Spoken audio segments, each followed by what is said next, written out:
Hello anime fans. तो guys 2026 में दुनिया ख़त्म होने वाली थी, लेकिन दुनिया ख़त्म नहीं हुई। तो इसीलिए हम ओटागू लोग अब सभी एनिमेस देखेंगे। तो और रोमांस एनिमेस से ज़्यादा अच्छा एक साल को शुरू करने के लिए क्या हो सकता है। तो इसीलिए आज मैं ऐसे ही 5 रोमांस एनिमेस के बारे में बताऊंगा जिसे देख के तुम्हारा दिल गार्डन गार्डन हो जाएगा। तो इसीलिए इस वीडियो को ज़रूर अंत तक देखना। तो आज के लिस्ट में जो फर्स्ट एनिमे है उसका नाम है एक कपल ऑफ कुकुस। तो यहाँ पर हमारा जो मेन मेल कैरेक्टर होता है नागी और जो मेन फीमेल कैरेक्टर होती है एरिका, इन दोनों के बर्थ के बाद ही हॉस्पिटल में ये दोनों चेंज हो जाते हैं। मतलब जो एरिका होती है वो एक्चुअली नागी के फैमिली के पास चली जाती है और जो नागी होता है वो एरिका के फैमिली के पास आ जाता है। अब चेंज के बाद ये दोनों ऐसे इरेज होते हैं और बाद में इनको हॉस्पिटल के थ्रू पता चलता है कि ये लोग चेंज हो चुके हैं। एक्चुअली इनके पेरेंट्स को पता चलता है। तो तब इनके पेरेंट्स चाहते हैं कि हमारा जो सन और जो डॉटर है वो किसी और घर में ना जाए, इसीलिए ये लोग इन दोनों की मैरिज डिसाइड कर लेते हैं फैमिलीज़ के थ्रू। तो अब जो नागी होता है वो सडनली एरिका से मिलती है। उसे पता नहीं होता है कि एरिका ऐसी कुछ होती है। तो तब सडनली वहाँ पर मिलने के बाद उन दोनों में बातें होती है या फिर ऐसा कुछ उन दोनों में अफेक्शन हो जाता है। देन जब वो लोग आते हैं तो पेरेंट्स के थ्रू उन्हें पता चलता है कि एक्चुअली उनकी जो मैरिज फिक्स्ड है वो इन्हीं दोनों के साथ है। तो इसीलिए अब यहाँ पर ये दोनों एक साथ रहना स्टार्ट कर देते हैं। लेकिन इन दोनों में हॉस्टाइल रिलेशन होता है और यहाँ पर बहुत सारे कॉमेडीज़ है, बहुत सारे कैरेक्टर्स भी आने वाले हैं। क्योंकि जो साची होती है वो एक्चुअली एरिका की छोटी बहन होती है, उसको भी नागी के ऊपर क्रश होता है, लेकिन वो कभी एक्सप्रेस नहीं कर पाती क्योंकि ब्रदर सिस्टर मैटर होता है। तो अब ये भी यहाँ पर आने वाली है। और नागी जो है उसको उसके स्कूल में एक गर्ल के ऊपर क्रश भी है जिसका नाम होता है हीरो सेगावा। तो यहाँ पर बहुत सारे मज़ेदार मोमेंट्स भी है, तो इसीलिए इसको ट्राई तो ज़रूर करना।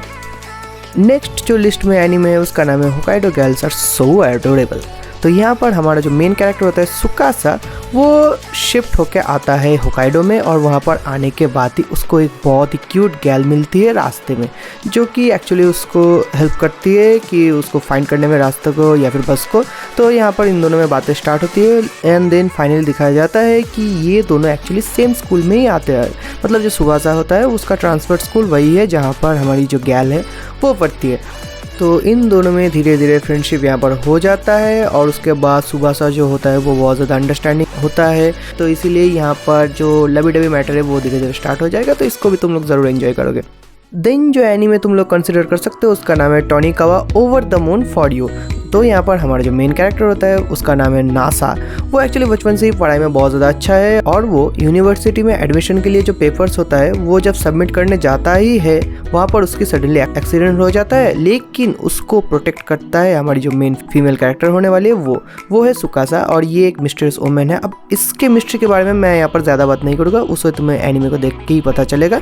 लेकिन वो उसको प्रोटेक्ट करता है। तब नासा सडनली उसी हालत में जाके उसको प्रपोजल देता है एंड देन जब वो रिकवरी ले लेता है, मतलब जो नासा होता है, तब सडनली सुकासा वहाँ पर आती है। आने के बाद ये दोनों फर्स्ट एपिसोड में ही जो मैरिज है वो कंप्लीट कर लेता है। तो इसीलिए ये दोनों साथ में रहना स्टार्ट कर देते हैं और बाकी तो तुम्हें एनीमे को देखना पड़ेगा।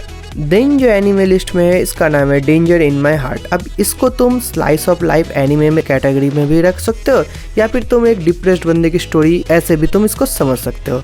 तो यहाँ पर हमारा जो मेन मेल कैरेक्टर होता है कियोतारो, वो एक्चुअली काइंड ऑफ एक नेगेटिव थॉट लेके आता है और वो चाहता है कि स्कूल में जो पॉपुलर गर्ल है उसको वो हर्ट करे। लेकिन जो पॉपुलर गर्ल है एक्चुअली उसका नाम है एना यामाडा।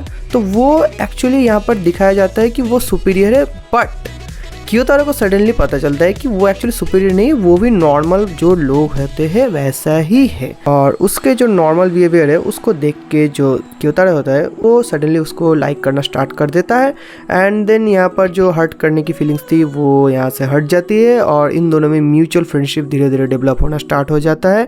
और भाई यहाँ पर बहुत सारे सीन्स भी है जहाँ पर जो एना है वो जो कियोतारो है उसको हेल्प करती है या फिर इन दोनों में फ्रेंडशिप है। तो इन सबको मिला के इसको तुम एंजॉय कर सकते हो। तो ये एक पॉपुलर एनीमे तो है। नेक्स्ट लिस्ट में जो एनीमे है उसका नाम है माई हैप्पी मैरिज। ये बहुत ही एक स्वीट रोमांटिक स्टोरी है क्योंकि एक यहाँ पर फैंटेसी वर्ल्ड होता है जहाँ पर हमारा जो मेन फीमेल कैरेक्टर होती है उसका नाम है मियो। उसके स्टेप मदर और उसके फादर और उसकी जो स्टेप सिस्टर होती है वो सभी मिलके काइंड ऑफ टॉर्चर करते हैं और घर में जो मेड होता है उस जैसे ट्रीटमेंट उसको मिलता है वहाँ पर। तो इन सब में वो खुश है क्योंकि वो बहुत ही ज़्यादा प्योर हार्टेड काइंड एक पर्सन है। बट यहाँ पर हमारा जो मेन मेल कैरेक्टर होने वाला है उसका नाम है क्योको कुडो। उसके साइड से एक मैरिज प्रपोजल जो मियो की फैमिली है वहाँ पर आता है, तो इसीलिए मियो की जो स्टेप सिस्टर रहती है वो उसको एक्सेप्ट नहीं करती है, क्योंकि वो सोचता है कि कुडो जो है वो बहुत ज़्यादा एग्रेसिव या फिर ऐसा कुछ हो सकता है। तो इसीलिए जो मियो है उसको भेजा जाता है और वो लोग बहुत ज़्यादा खुश होते हैं। उसकी जो स्टेप मदर होती है कि फाइनली हम लोग बचे। लेकिन मियो जब वहाँ पर जाती है तो जो क्योका कुडो होता है वो बहुत ज़्यादा काइंड हार्टेड पर्सन होता है। एक्चुअली पहले जब होता है तो क्योका सोचता है कि जो मियो है वो भी बाकी सब उसके फियांसे जैसे है कि उसके जो वेल्थ है या फिर उसका जो पावर है इन सब में उसकी इंटरेस्ट है। लेकिन फाइनली वो भी समझ जाता है कि जो मियो होती है वो बहुत ज़्यादा काइंड हार्टेड पर्सन है। इसीलिए इन दोनों में एक warm heart love story start हो जाता है। तो इसका सीज़न 2 भी है। अब सीज़न 1 और सीज़न 2 को तुम लोग देखो और स्टोरी वहाँ से देख लो। देन एक बोनस एनिमे है जिसका नाम है माई ड्रेस अप डार्लिंग। अब इसका नाम सभी को पता है क्योंकि यहाँ पर गोजो और मारिन ये दोनों बहुत ज़्यादा ही फेमस है अपने स्टोरी के लिए।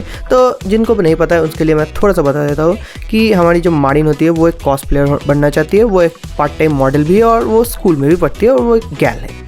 और जो गोजो होता है वो नॉर्मली हीना डॉल्स में काम करता है। उसके दादाजी के थ्रू उसको ये स्किल मिला है और वो एक नॉर्मल हाई स्कूल स्टूडेंट है। तो अब जो मारिन होता है वो सडनली गोजो से मिलता है, मतलब गोजो काइंड ऑफ एक बैकग्राउंड कैरेक्टर है और वो सातोरू गोजो नहीं है।